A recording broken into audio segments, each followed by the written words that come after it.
नमस्कार साथियों, आप सभी का फिर से आपके अपना परिवार माधव एनसीईआरटी क्लासेस में स्वागत है।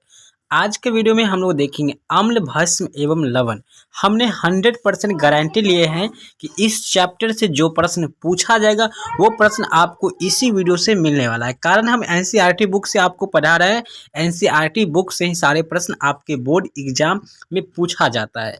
तो आप लोग बिना वीडियो को स्किप किए हुए देखिएगा, ताकि कोई क्वेश्चन आपसे छूटे नहीं। हो सकता है कुछ क्वेश्चन ऐसा हो जो आप मिस कर जाते हैं और वही प्रश्न आपके एग्जाम में पूछ लिया जाता है। तो पहला प्रश्न जो है ये इस तरह के प्रश्न है कि टार्टरिक अम्ल किस में पाया जाता है। तो प्रिय दोस्तों, जैसे कि आप देख रहे हैं टार्टरिक, यहाँ पर थोड़ा मिस्टेक लिखा हुआ है, टार्टरिक अम्ल किस में पाया जाता है। तो आपका जवाब आ चुका है इमली, क्योंकि आपने ऑप्शन देख रखा है। लेकिन आपसे पूछा जाएगा यही में अंगूर में कौन सा अम्ल रहता है। तो प्यारे बच्चों, इमली में भी आपका जो है टार्टरिक अम्ल ही होता है। टमाटर की बात करते हैं, इसमें आपका ऑक्सैलिक अम्ल होता है। इस चीज़ को भी आपको ध्यान रखना होगा, ठीक है। पढ़िए इस तरह से कि आपको सारे के सारे प्रश्न मिल जाएगा। संतरा में आपका सिट्रिक अम्ल होता है, संतरा में आपका सिट्रिक अम्ल होता है। वहीं सिरका की बात करते हैं, सिरका और अचार दोनों में एसिटिक अम्ल होता है। चलिए, आप लोग अगर चाहे तो इसका एक बार आप स्क्रीनशॉट भी ले सकते हैं। चलिए दूसरा प्रश्न की ओर हम लोग बढ़ेंगे। दूसरा प्रश्न है टूथपेस्ट कैसा होता है। तो यहाँ पे ध्यान दीजिएगा जरा। टूथपेस्ट मतलब ब्रश जो होता है, धोने वाला पेस्ट जो आता है, यानी कोलगेट जो होता है, वो कैसा होता है। तो कोलगेट क्या होता है, देखिए ये सिंपल है कि खट्टा होता है। आपसे पूछा जाएगा खट्टा होता है, आप बोलेंगे नहीं सर नहीं। तो जब खट्टा नहीं होता है तो ये अम्ल तो हो ही नहीं सकता है। उदासीन का मतलब होता है कोई स्वाद नहीं, तो ऐसा बात भी नहीं है। तो ये सिंपल बात है, छाड़िए हो जाएगा। ऑप्शन आपका सी हो जाएगा, जो कि बिल्कुल आंसर सही होगा। तीसरा प्रश्न है संगमरमर का रासायनिक सूत्र क्या होता है। देखिए हम फिर से बात करेंगे संगमरमर, हमने पिछले क्लास में भी ये बात आपको बताए थे। संगमरमर का रासायनिक सूत्र क्या होता है। तो पहले जो यहाँ पर CaCO3 होता है, इसको हम लोग चौक के नाम से भी जानते हैं इसको, ठीक है।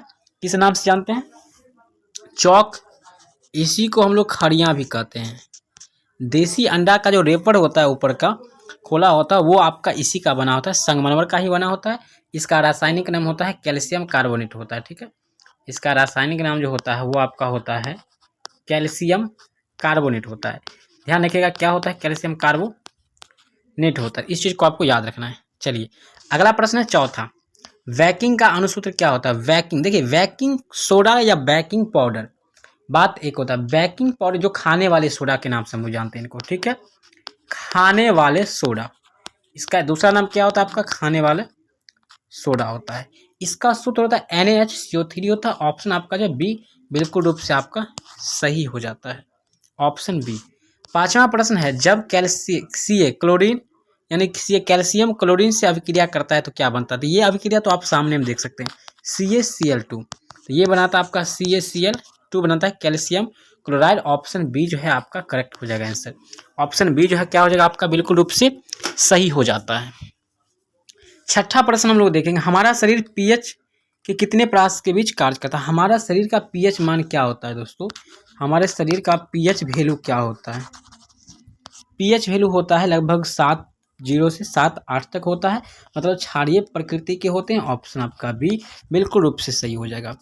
चलिए सातवां प्रश्न है धोबिया सोडा का रासायनिक सूत्र क्या होता है।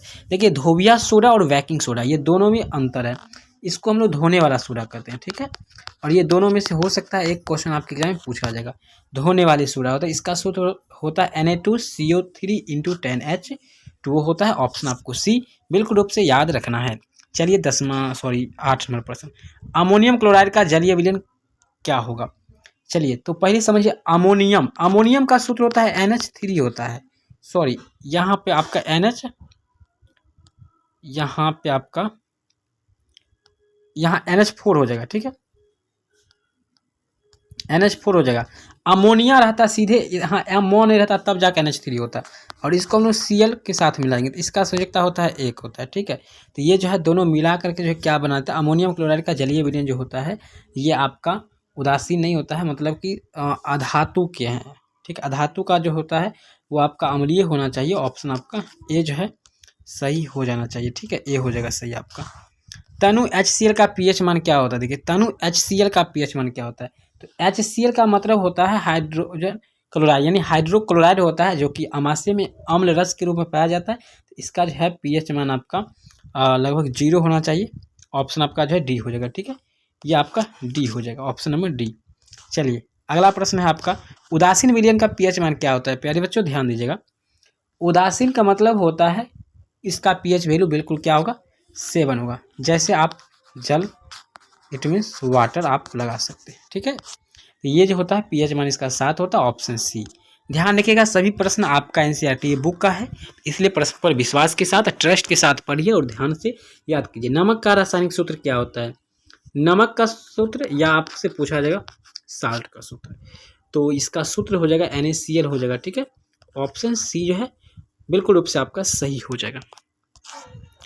अगला है 12 विरंजक चूर्ण का आणविक सूत्र क्या होता है? ध्यान दीजिएगा दोस्तों, विरंजक चूर्ण, इसी को हम लोग ब्लीचिंग पाउडर भी कहते हैं इसको। ठीक है, इसको हम तीसरा नाम से जानते हैं ब्लीचिंग पाउडर। ब्लीचिंग पाउडर, इसका सूत्र होता है CaOCl2 होता है। एक अन्य भी सूत्र होता है CaOCl × Cl, तो ये भी सूत्र होता है और ये भी सूत्र होता है। दोनों आपको याद रखना है, जैसे ऑप्शन में जोड़ है उस अनुसार से आपको मारना है। चलिए अगला प्रश्न आपका 13, प्लास्टर ऑफ पेरिस का आणविक सूत्र कौन सा है? प्लास्टर ऑफ पेरिस का आणविक सूत्र क्या है दोस्तों? प्लास्टर ऑफ पेरिस का जो है रासायनिक सूत्र वो आपका क्या होता है?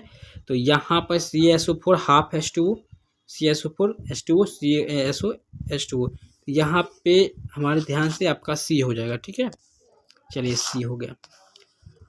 Mn अति तनु HNO3 से अभिक्रिया कर कौन सी गैस देती है? HNO3 ये अम्ल है आपका। ठीक है, कोई अम्ल जो है Mn से अभिक्रिया करता है, कोई धातु है ये Mn क्या है? ये धातु से अभिक्रिया करता है। तो ये धातु से जब अभिक्रिया करेंगे, MnHNO से अभिक्रिया करेंगे तो MnO3 और HN यहाँ पे हाइड्रोजन गैस बन जाएगा, ऑप्शन आपका C बन जाएगा। ठीक है, हमने दिमाग लगाया, Mn से आपका MnO3 बच जाएगा यहाँ पर, और यहाँ से आपका बच जाएगा हाइड्रोजन। ठीक है, नाइट्रोजन अलग बन जाएगा, तो आपका C। निम्नलिखित में कौन क्षारक है? क्षारक का मतलब होता है जो क्षार हो, तो zinc oxide, sulphur dioxide, carbon dioxide और NO2 नाइट्रोजन डाइऑक्साइड है। तो यहाँ पर जो क्षारक की बात हो रहा है, तो यहाँ पे पहचानना और पकड़ना बड़ा अजीब होता है। तो यहाँ पे धातु का ऑक्साइड जो होता है ये अम्लीय होता है, अधातु के ऑक्साइड जो होता है ये आपका क्षारीय, ये भी धातु है, ये आपका CO2 हो जाएगा। अधातु के ऑक्साइड, सॉरी हाँ, आपका अधातु के ऑक्साइड जो होते हैं ना, जैसे ये देखिए ये आपका क्या है? अधातु है और इसका ऑक्साइड है, तो ये अम्लीय हो जाएगा। ठीक, ये आपका ए आंसर हो जाएगा यहाँ पे। ठीक है, यही होगा। चलिए ये हो गया। सोडियम कार्बोनेट का अणुसूत्र क्या होता है? सोडियम कार्बोनेट मतलब कैल्शियम कार्बोनेट। सोडियम, सॉरी यहाँ पे Na लग जाएगा, NaCO3 वाला हो जाएगा। NaCO3 भाई है कहीं पर, NaCO3, Na2CO3 सही है, Na2CO3, ऑप्शन आपका C। चलिए 17, निम्न में से कौन अवकारक नहीं है? अवकारक का मतलब क्या होता है? जो अभिक्रिया में भाग लेते हैं, तो अवकारक नहीं है। अवकारक अभिक्रिया की बात हो रहा है यहाँ पर। ठीक है, तो आपका C हो जाएगा। ठीक है, अवकारक नहीं है। अगला है आपका अति महत्वपूर्ण प्रश्न है, सोडियम क्लोराइड के जलीय विलयन से विद्युत धारा प्रवाहित करने पर हाइड्रोक्साइड बनता है, इस प्रक्रिया को क्या कहते हैं? तो सोडियम क्लोराइड है, ठीक है, NaCl है, इसमें जब विद्युत धारा हम लोग प्रवाह करते हैं, ठीक है, करने पर हाइड्रोक्साइड बनता है। ठीक है, NaOH बन जाता है, या हाइड्रोक्साइड केवल OH बनता है। तो इस अभिक्रिया को क्या कहेंगे हम लोग? बड़ा अजीब सा बात है, यहाँ पर थोड़ा नीचे कर लेते हैं, तो इसको हम लोग क्लोरो क्षार अभिक्रिया कह देंगे। ऑप्शन आपका ए आई थिंक सही हो जाना चाहिए, बट नीचे आंसर देख लेते हैं क्या होगा इसका। ए हो जाएगा, चलिए सही है। तो इस तरह से आप देखिए सारे प्रश्न का जवाब यहाँ पर दिया गया है। अपच का उपचार करने के लिए निम्न में से कौन सी औषधि उपयोग किया जाता है? तो एंटासिड लिया जाता है, एंटासिड जो अपच हो जाता है यानी भोजन नहीं पचता है, तो इसके उपचार के लिए आपका सी हो जाएगा। इस तरह से आप सारे प्रश्न को देख सकते हैं। बहुत सारा प्रश्न यहाँ पर दिया गया है जो बहुत ही महत्वपूर्ण है, इससे बाहर आपसे एक भी प्रश्न नहीं पूछा जाएगा, ये मैं 100% गारंटी ले सकता हूँ। तो आप लोग ध्यान रखिए, एनसीईआरटी का बुक है ये, एनसीईआरटी के बुक से हम सारे क्वेश्चन को उठाए हैं, तो आपको सारे प्रश्न मिलने की काफ़ी चांसेस हैं। इसका PDF अगर आप डाउनलोड करना चाहते हैं गूगल पे आ जाइए और इसी परिवार का नाम आपको सर्च कर लेना है, माधव एनसीईआरटी क्लासेस, आपको गूगल पे सर्च मारना है। सर्च करते हैं तो आपके सामने कुछ इस तरह के पेज ओपन होगा, थोड़ा सा वेट कर लीजिएगा आप लोग। चलिए, तो आपके सामने जो है इस तरह के पेज ओपन होता है। अब आपको यहाँ पे होम वाले पेज पे क्लिक कर लेना है। होम पे क्लिक करने के बाद आपको नीचे आना है। नीचे आएंगे तो क्लास 10th का ऑप्शन देखने को मिलेगा, यहाँ पे आपको क्लिक कर देना है। ठीक है, यहाँ पे आपको सिंपली क्या करना है, क्लिक कर देना है। क्लिक करने के बाद आपको नीचे आना है। नीचे आएंगे तो आपको साइंस का ऑप्शन, साइंस पे क्लिक कीजिए। बाकी जो भी विषय वहाँ पे है वो सारे विषय भी आप पढ़ सकते हैं। और यहाँ पे नीचे आएंगे तो सारे विषय है, तो आप अम्ल और क्षार पढ़ें ऑब्जेक्टिव, इसके लिए आपको ऑब्जेक्टिव सेक्शन में आकर के यहाँ पे क्लिक कर देना है। क्लिक करेंगे अब आपके सामने सारे प्रश्न जो खुल चुका है। अब आपको नीचे आ जाना है और एक एक प्रश्न को आप लिख लेना है। अगर कहीं भी प्रश्न में त्रुटि देखे, गलत देखने को मिले तो तुरंत आप हमें इस वीडियो में आकर के कमेंट भी कीजिएगा। बाकी अगले दिन आपका कौन सा क्लास चाहिए ये हमें कमेंट करके जरूर बताएं। बाकी मिलते हैं दूसरे वीडियो में, तब तक के लिए जय हिंद, वंदे मातरम।